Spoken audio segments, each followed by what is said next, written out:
Yo guys, what is up? Moxie here with IGN, and today we're breaking down patch 1.1.1 for Diablo 4. Now, my goal here is to break down these notes for you so that you understand if these changes are actually going to make an impact to builds and the character balance, because there are a lot of changes here listed, but a lot of them are small changes. Today, we're going to be going over everything you need to know, as well as all of the changes to endgame that is coming in this patch. Hope you guys enjoyed the video. Let's get right into it.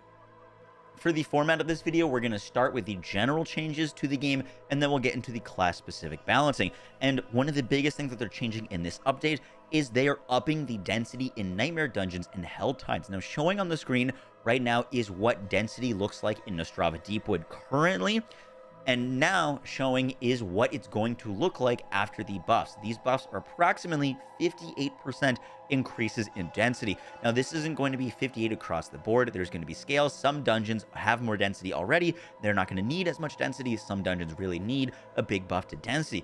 Now, the big change here is AoE builds that do a lot of area damage are going to start excelling here. And you're also going to be leveling faster. They're not making any changes to the XP that you're going to be earning. And now when you go through a dungeon, you're going to be killing more monsters per dungeon. So you're going to be actually leveling faster. So in the last patch, they nerfed the experience that we're gaining. But I think we're going to more than make up for it with these density changes, because you're going to be getting more experience per hour doing these dungeons, especially if you can kill these large quantity of monsters very quickly. Now, with the density changes, they're also upping boss health. Now, bosses at level 60 and below are going to remain unchanged. However, bosses at level 80 and higher are going to have their health increased. A boss that's going to be level 80 will have 50% increased health, and a boss at level 150 is going to have 150% increased health. This is going to mean that those bosses are going to be longer, prolonged fights. Builds that are great at nuking bosses are going to have even more use, and the builds that were just squeaking by at killing bosses are going to have a lot more trouble. There are certain builds and certain classes that have more trouble with single target damage. For example, the Barbarian is a little bit weaker when it comes to single target damage. The Sorcerer is a little bit weaker when it comes to single target damage. And the Necro and the Druid and the Rogue don't really have many issues at all when it comes to single target damage. So we could see some changes there. However, they're also buffing the Sorc and the Barbarian class. And we'll talk about those buffs in a second. They're also buffing legendary drop rates, so bosses at level 35 and higher will now have a 100% chance to drop a legendary item, and treasure goblins starting at level 15 and higher will be guaranteed drops for legendary items. Before, treasure goblins just felt like they weren't really treasury. They weren't dropping much loot. Now they're going to be guaranteed legendaries at level 15 or not, so you definitely want to seek them out. In addition to that, they're also buffing Legion events, which will now have guaranteed legendary items starting at level 35. This feels like you're going to be a little bit more rewarded for going out and exploring and doing activities in the world versus just kind of sticking into the dungeons. Next up, they're nerfing enemies' abilities to use barrier. If you did not know, if an enemy has a barrier on them, they cannot be critically struck, and a lot of on-hit effects just don't work to enemies that have a barrier. If you fought the Butcher constantly gets barrier back, and part of the reason it is so difficult is because you can't actually crit it while it has a barrier up. This also applies to PvP. Now, they're making barrier just be normal. It is still going to give you an extra layer of health, but it can now be crit. So enemies with barrier and the modifiers in Nightmare Dungeons are going to be a lot easier to deal with barriers, and players that are using barriers in PvP, Sorcs use a lot of barriers, Druid use a lot of barriers, you're actually now going to be able to deal more damage to those characters. Next up, they're reducing the cost to refund your skills and Paragon points. This will be a maximum of a 40% reduction in terms of cost at level 100, which is going to allow you to play more builds and feel more free with your spec and try new things. Currently at level 100, it is very, very painful to your wallet to respec. It's usually around 6 to 9 million gold to refund your Paragon board. So it's going to feel a lot better to spec different builds. We still don't have an update on when you're going to be able to actually use a build loadout system, but they did say that they're looking into that. And lastly, for big general changes, they're going to be adding a stash tab for all players to purchase, upping the total stash tabs to 5. It's not a huge change, but it is nice to have another stash tab. I am constantly running out of stash tabs to use. And they're also going to be removing a bunch of the annoying Nightmare Dungeon affixes, such as resource burn, where if an enemy hits you, They just drain your resource. This was brutal to fight against. Backstabbers was the 150% more damage to you if you have your back turned, and this hurt a ton. You'd lead to like a bunch of one-shots, so they're removing that as well. And the empowered elites with cold enchanted are also getting removed.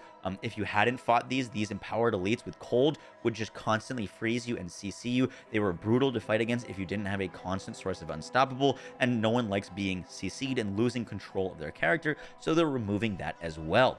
Now we get to talk about class balance, and all of the classes received substantial buffs. However, the Barbarian and the Sorcerer received the most amount of buffs as they needed it the most. I would argue that the Barbarian and the Sorcerer are the two weakest classes in the game right now, but they're receiving quite a bit of love, and I want to break down if these changes are actually going to make a difference. So to start us off, they buffed the Fury generation of all of the Barbarian's basic attacks. This is going to affect the early game for Barbarian. Fury economy isn't great early. You're not able to use your core skills very often, and this should help with that early game leveling of Barbarian. Shouldn't really make much of a difference to endgame. Next up, they're buffing the base damage of Double Swing. Now, this is absolutely one to keep an eye out for. Double Swing was one of the Barbarian's hardest hitting abilities in the preseason. It was one-shotting level 100 or Nightmare 100 elites, and they're buffing the base damage. Even though it's only a 10% base damage buff, that's going to be massive because that's all of the damage that is applied before all of your multipliers. So Double Swing is going to be hitting like a truck. Definitely one to keep an eye out for.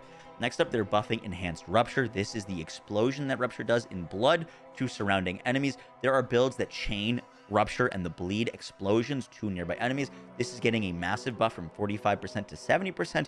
Also one to keep an eye out for. And they're buffing Enhanced Charge. Charge is kind of being pushed right now. It doesn't scale very well for endgame, but they're doing this buff and a bunch of other buffs from 30% to 60% to make it more viable and could be really neat. Right now, Charge is just not really dealing the damage that it needs to be doing.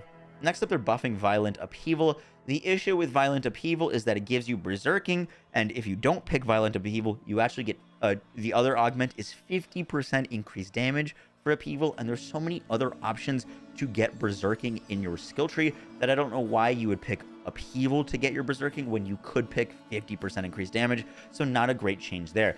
Next up, they're buffing the Keystone passive, Gushing Wounds. The crit damage bonus for your bleed is getting buffed by 15%, and the bleed damage when overpowering enemies is getting buffed from 11% to 70%. These are big changes for Gushing Wounds. This, in conjunction with some of the Rupture buff to more bleed explosions, could be really neat. There are some niche bleed builds for Barbarian that are using Gushing Wounds, and this is a big buff to that, so we'll see how that plays out. Next up, they're buffing Unconstrained. This is the Berserking damage bonus. It's getting increased from 25% to 35%. I don't really see many players using this, so we'll have to see how this one plays out. And they're also buffing Walking Arsenal to give it a longer bonus damage increase from 6 seconds to 8 seconds.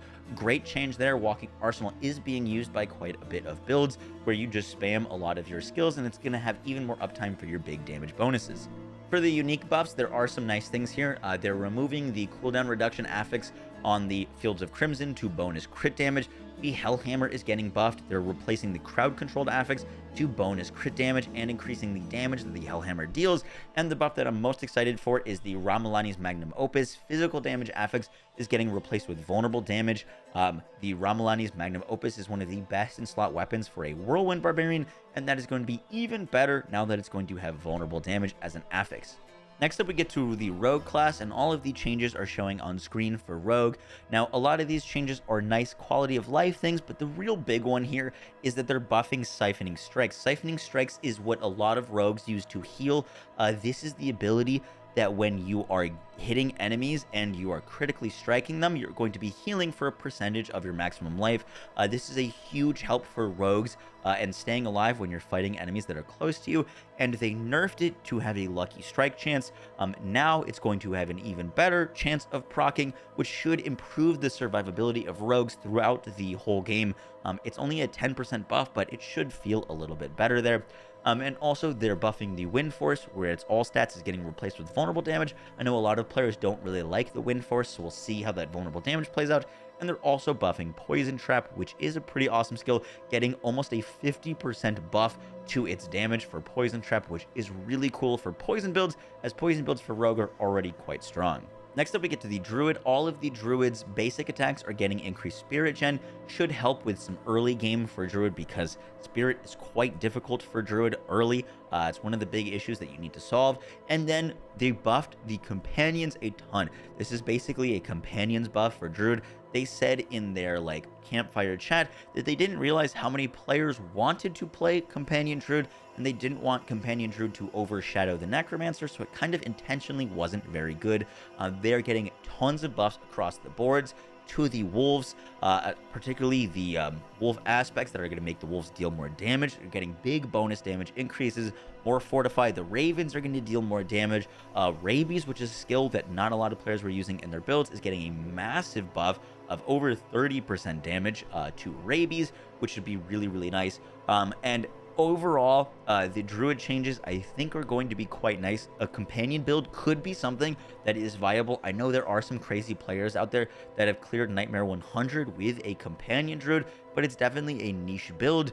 With these changes, it could be really, really nice to play a companion Druid build. We'll just see, because obviously one of the big downsides of playing any sort of companion build is you do have to rely on the AI, and I just haven't played around with the AI for the Druid companions to see if they're good enough to really push high end game content, but they seem fine enough for early game stuff.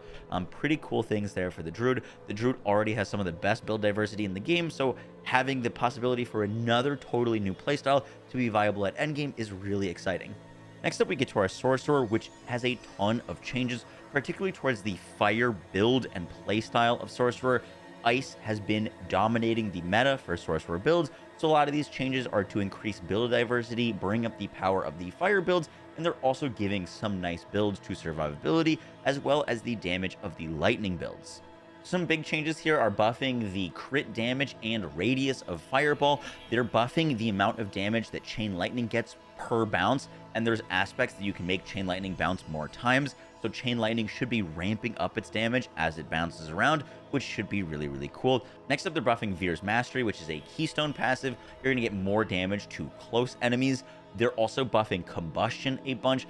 Combustion is the passive, the keystone passive for the Sorcerer, that you get increased burning damage per unique burning source on an enemy. So if you hit them with a Fireball, you hit them with a Hydra, you hit them with a Meteor, all those different burning effects are going to be stacking burning damage. However, there wasn't a floor for the burning damage. Now, at base, just by speccing this ability or keystone passive, you're going to get 20% increased burning damage, and then you're still going to get the additional burning damage per unique source.